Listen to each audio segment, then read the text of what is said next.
My name's Matt. And my name's Kate. And you're listening to Different Strokes, a show where we examine and discuss individual perspectives, ideas and artistic journeys. Are you a musician, visual artist, dancer, filmmaker, or even a small business owner? Well, this podcast will be a resource to help you navigate your personal artistic endeavours. So come hang out with us and let's chat. Okay. So as always, whenever we're out, either, going for a walk, or if we're, through Brunswick or seeing some live music somewhere, we are inevitably sort of start thinking and talking about different ideas. And today were in Moonee Ponds on the way home, and there was a busker. And how would you describe his music? Kind of, I don't know, it's like he was taking like Balkan music, some kind of Hispanic folkloric music, and I guess singing over it. I said I'm putting you on the spot. Needed to hone his craft, figure out his act. Yeah. Before going out there, so he's not sort of trying to find it while he's trying to also perform to people. I wanted you to expand on that, because I think one thing that we often talk about is, I suppose, advice for young people or I suppose new to the industry people or people starting out, usually musicians, because you have 25 whatever years of professional music experience.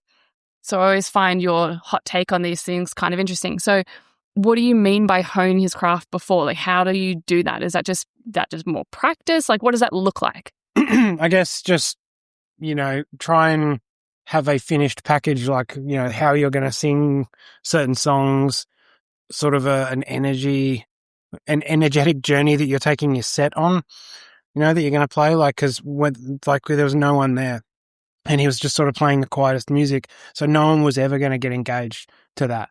But you also have to stop people who are walking past you. So it's a different kind of... Exactly. So, if you're going to go out there and busk at any point, you should be playing as if there's lots of people watching, because then they'll fill those spots and they'll, come to that. But then, so if I was going to go and busk and do like the whole MPC kit thing, I would make sure that I had choreographed everything, so like I wasn't just sort of, fucking around at all while people were trying to get engaged with what I'm trying to perform.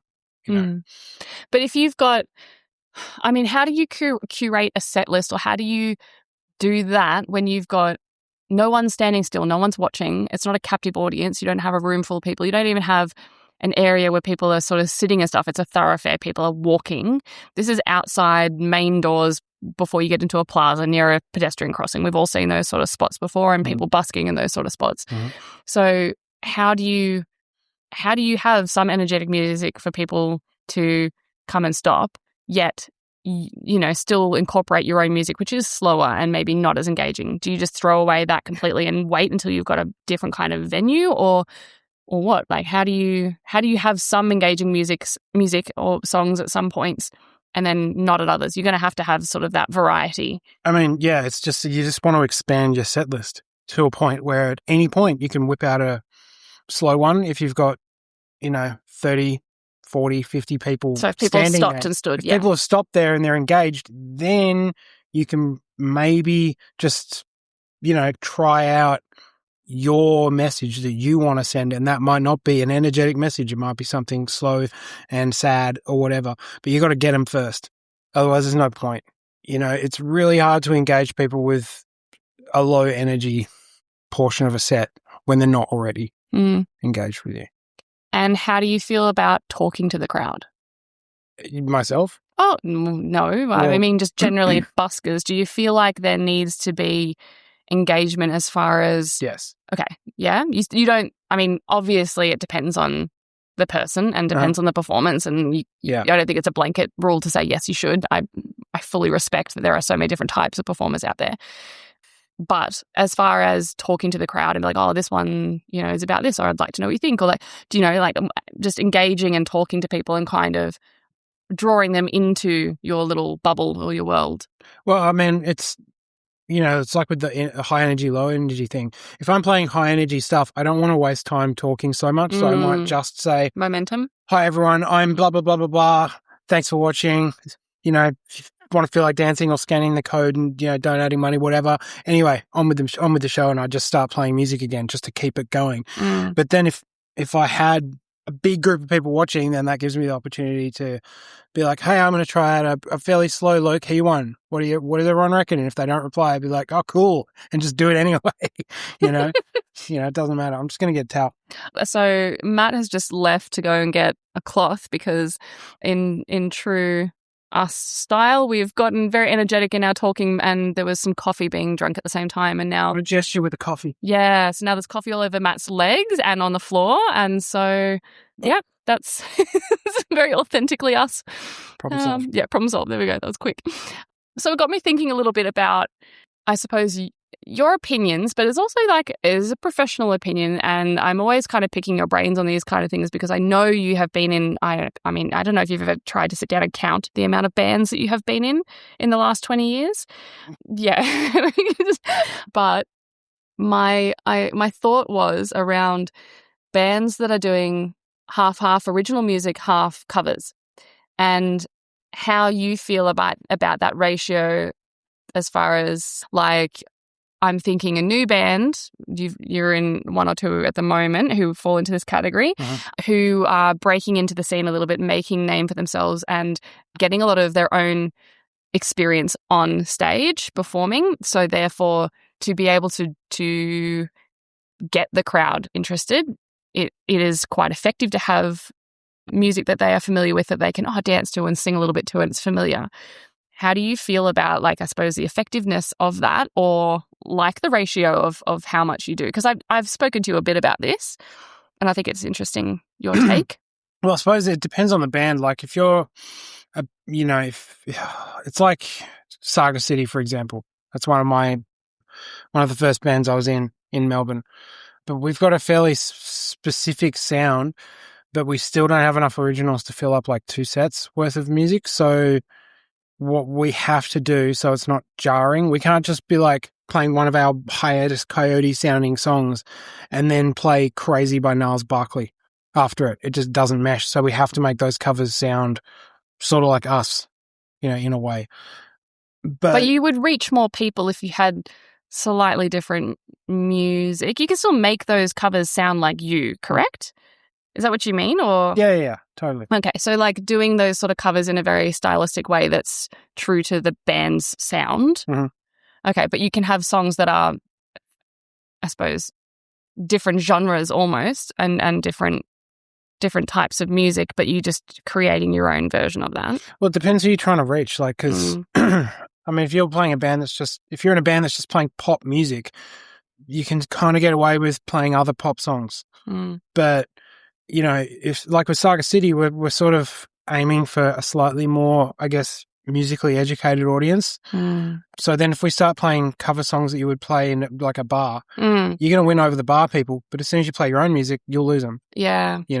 They might enjoy some of the grooves here and there, but they're not going to be into your music the way that you want them to be in, like, as they are with the covers. So it really is thinking about your target audience. Yeah, have to. Absolutely. Yeah, okay. Yeah. Advice for, I'm thinking the 20 to 25s. Hot chips for young players. Yeah, hot chips for young players. The newbie bands, I suppose, that are gigging for the first time and trying to create a bit of a following. What is your advice for them? Let's say this is a band who writes a bit of their own music. They've got, I don't know, a dozen or so pretty good originals. Would you say to just stick to those originals, or are you going, sprinkle in some covers? Obviously, depending on, let's say, the type of gig that they're playing. If they're just playing at a bar, it's a bit different to if you're playing at a jazz festival or something. But what's your sort of advice? Curate your set. So, like if I really wanted to play original music, I'd think about the bands that inspired the sound that I'm trying to write in, and then do covers like that. So at least it still fits in. You're playing covers and you're going to get the target audience that listen to the same stuff that inspired your music. Do you start with a cover? No. Never start with a cover? You want to put yourself first. But you're not like, let's talk about this because I find it interesting, especially when I mean, when I'm writing, I always try and write one song that is just an opener. That's the whole purpose of that tune, is to open it up. And that's medium tempo. Not necessarily. No, not for me, necessarily. Okay, for me, because it's like the whole Glasper sort of inspired thing. Yeah, it's all the same tempo. It all sounds the same. Okay. But I don't know. I guess just the most accessible, most energetic. But because I think about this often, because obviously I've seen a lot of your bands many, many times. I've seen, like, more of your Hobart crew. I've seen them perform so many times. So I get familiar with potentially the kinds of tunes that they're going to play, or I know what kind of songs they're leaving until later in the set. Uh-huh. I guess I'm wondering, you're always going to leave your best songs for a little bit later. You're not going to lead with your best song. I mean, best, what is best? But but you know what I mean? Like, the song that's more of the finale is going to be, in my opinion, from what I've seen and heard. It's a tricky one because you wanna, I guess, start with a bang. It's like, which of your babies do you kill first? Do you have to sacrifice? You love them all, but like with Bell's Boys, for instance, we always shout out Bell's Boys down in Hobart. I mean, we've had so many bangers in that band, and it was always really tricky to know what to start with. So, like, we might have, like, Ain't Nobody by Shaka Khan and then some Beyonce tune. And it's kind of like, which one do you put at the beginning, right? And then you've got to put one second to last in case there's an encore. But if they don't ask for an encore, that second to last one still has to be the best tune. Yeah. And if they ask for an encore, then it has to be even better. Yes. Or if it's like, if you want to calm everyone down, then no, you don't want it to be better. But you could be sacrificing then if you're leaving, like, potentially, like, one of your best tunes as the encore.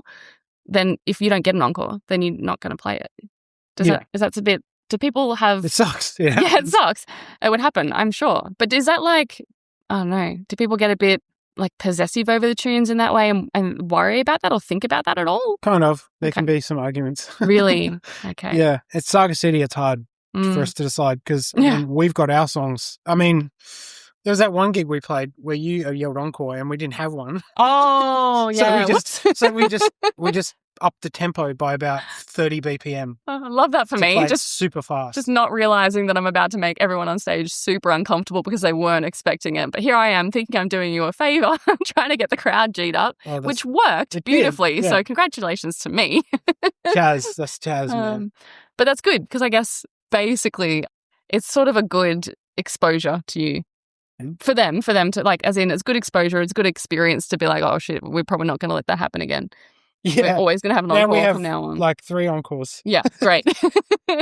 3 to choose from depending on what. I like that idea. See, if this was me and I had a band, heaven forbid I ever actually do that, but I would have a few songs depending on the vibe of the room, depending on what's going on. I would have 3 to pick from.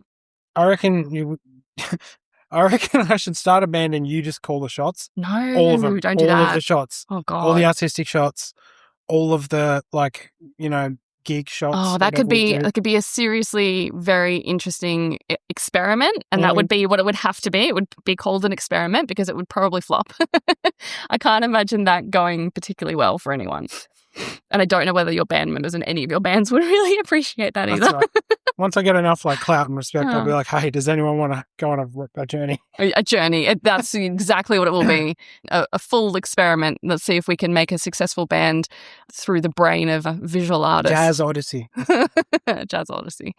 So that was kind of my little thought that I had earlier, and I just wanted to lead you down that path and get you talking about those sort of things. Because I know you have a lot of advice or not advice, I don't know. You have thoughts that I could easily turn into advice for young people. Have you ever listened to a set and wished that they had done things differently? Does anything stick out in your brain as far as this is a mistake that I hear all the time, or I notice that people do this all the time? Definitely just, I guess, seeming unprepared and sort of fumbling between each song. They might, tell a joke or something, but that's still kind of a very, like, you learned it in high school thing. You don't have to do that if you're prepared and you're just entertaining all the way through, Like if you've got, I don't know, 30 songs and an hour, you don't need to really talk to the audience. You can say thank yous and all that kind of stuff. And during intros and everything, you can, say that was blah, blah, blah on guitar or whatever. So you don't need to waste time. You can make this whole thing like a journey. It's like in a musical. Even when they're talking, there's still music going on underneath, unless it's a really, really key moment where you need to hear those words. I find too much silence in between songs when people are like... As soon as the audience starts talking, that's not good. Oh, yeah. It's hard in Melbourne, though, because a lot of people are just talking over the top of everyone. That's fine. We all recognise them. You know who they are. You know who you are. So, I mean, it depends on the venue, doesn't it? But if there's too much silence in between and I'm looking at, like, I've just had a great song and I'm energized, I'm ready for the next one. And then there's a good 10 seconds of, like, people looking at each other, oh, do I need to do this, turn up this, change that, what song should we play, that kind of thing. And just it, especially when it doesn't look confident, it sort of breaks the relationship you've just built with me as an audience member as well. I guess it comes down to...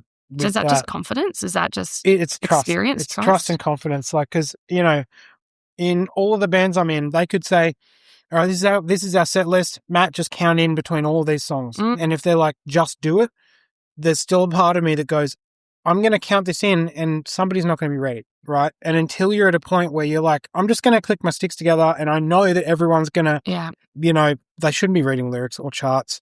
But in some of these situations, I know that if I start the count in, they've already got the charts up, they've already tuned the guitars, they've already, blown fucking spit valves and all that kind of stuff out of horns, and the singer's got lyrics up, whatever.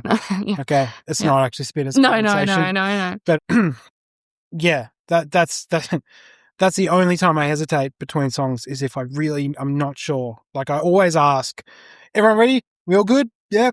Click, click, click, click, I have to do that. I don't want to have to do that, but, But, as a drummer, this is very interesting. So you're often, I'd say 90% of the time, in the role of the person who is counting in.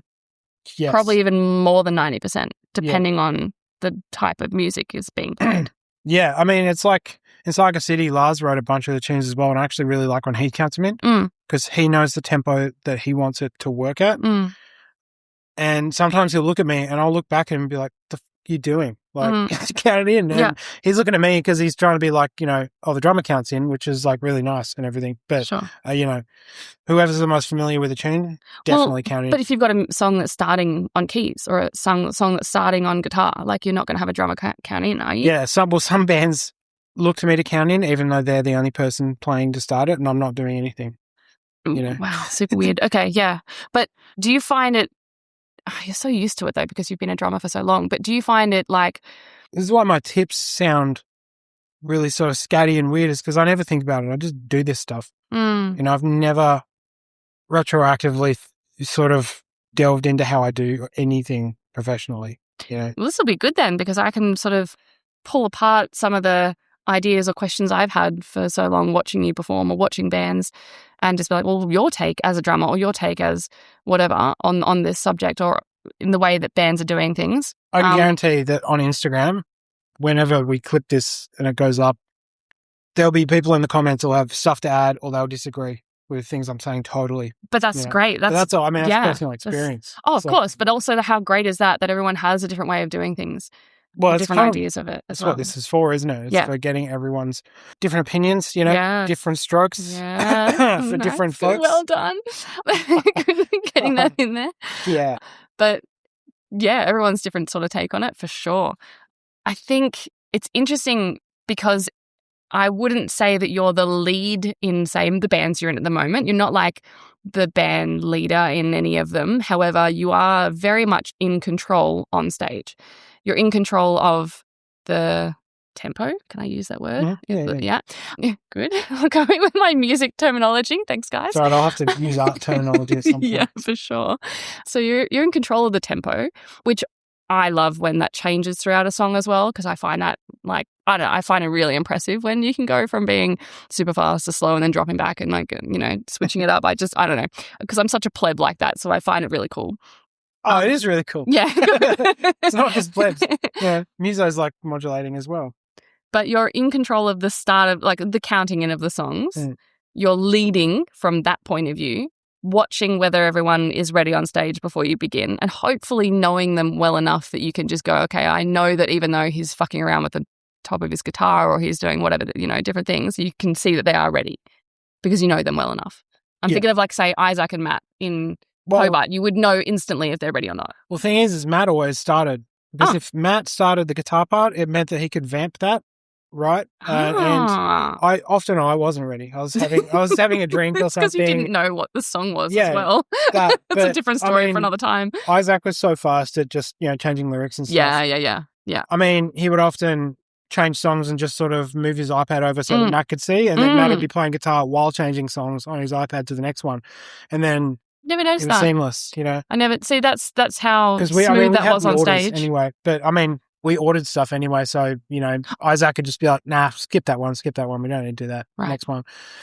But yeah, so that's the trick. Is starting. If everyone's in at once, then it can get really tricky to trust that everyone's ready. But there's plenty of songs out there where the guitar part can just start or keys can start. Oh, of course. And at least have something going on while everyone's getting ready. Are you in any bands that have a vocalist who counts in? I don't see that in any of the smaller gigs that we're going to or that we're seeing at the moment or that you're in at the moment. No, it's pretty rare. Is it because it's not a jazz thing and I see too much jazz at the moment? Not too much jazz, but predominantly jazz. Well, it depends. If the vocalist is also playing an instrument, then the vocalist will count in because they're not just singing. They're not just standing there. If they're playing an instrument too, usually they wrote the music and therefore they know how fast it's going to be and all that kind of stuff. Yeah. God, I can't wait to see who disagrees with shit I'm saying. But this will be very interesting. That stuff with such an opinion. Yeah. That, this is right. This is correct. Opinions are like assholes. Everyone's going. Yeah, for sure. No, I am interested to see, and I'm hoping I learn a fair bit as well from lots of the comments and people's opinions on some of this stuff, because I do have a lot of room for more knowledge and more information on a lot of these topics. So, yeah, it's going to be interesting. Totally. Start some arguments. Is this our first episode? This is officially, I'd say, our first episode. Yeah. Whether we release it first or not, who can say at this stage? Yeah. Exactly. Might be the first of a few ramblings. Maybe that'll be like a side category. Yeah. So you got the main show and then just the ramblings on the side. Yeah. And I think it's really interesting as well. We don't know where this is going or how it's going to take shape or what it's going to look like a month from now or 6 months from now, anything like that. So if you're listening now, just know that it will sound better. Yes. Once I'm better at mixing and all that kind of stuff. It's very early days for us in terms of doing this. Yeah. If you have gotten this far in this episode and you are still listening, thank you. Thank you so much. Congratulations. Starting this is kind of a dream for us too. Yeah. To start something like this. Yep. Well, I want to keep them short. I want them to be useful as well. This is my thing. And this is why I've come up with a couple of questions and thoughts that I had from today when we saw that busker, is because ultimately for me, I would like it to be a resource. I would like there to be information that helps people. And I'd like people to be able to walk away from an episode go, oh, I've just learned a thing, or, oh, I'm going to actually adapt this or see if I try this time, if that will work.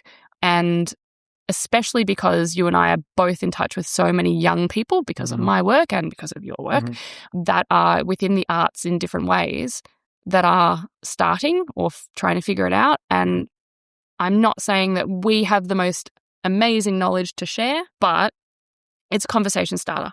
Well, yeah, this is why it's good that the community can engage with the podcast as well, because anything we miss on a topic, in the comments on Instagram or whatever, there'll be other pearls of wisdom that we've missed that would be really helpful to somebody else, So we don't want the episodes to stay solely in the rigid lines of what either of us or a guest says. Yeah. For it to be a conversation starter, like you said, would be, that's the ideal scenario for this podcast. Yeah. And if listeners have different ideas for us and people that they're like, oh, you should definitely talk to this person because they I don't know, they can weigh in with their opinions on this topic that we're talking about, or they've got information or knowledge about something, then yeah, please tag them, send them our way, share their profile or anything like that with us, because we would love to be talking to people and expanding a little bit more in that kind of way and drawing on as much knowledge and as many different people as we possibly can too, so that it's not just us talking the whole time and our little conversations and brainwaves that we have, you know. And just remember that if you have a disagreement of opinion, different strokes for different folks. Thanks for listening. Thank you so much. Bye now. Thanks again for listening to our podcast. You can find us on Instagram at different.strokes.podcast. This is where the majority of our content will be. And if you've got any suggestions for guests that you want to hear on the show, you can email us at ds.podcast.melb@gmail.com. So that's Melb as in MELB for Melbourne. And remember, the way that this show grows is if you're sharing it with your friends and subscribing to us wherever it is that you listen to your podcasts. Bye. Bye.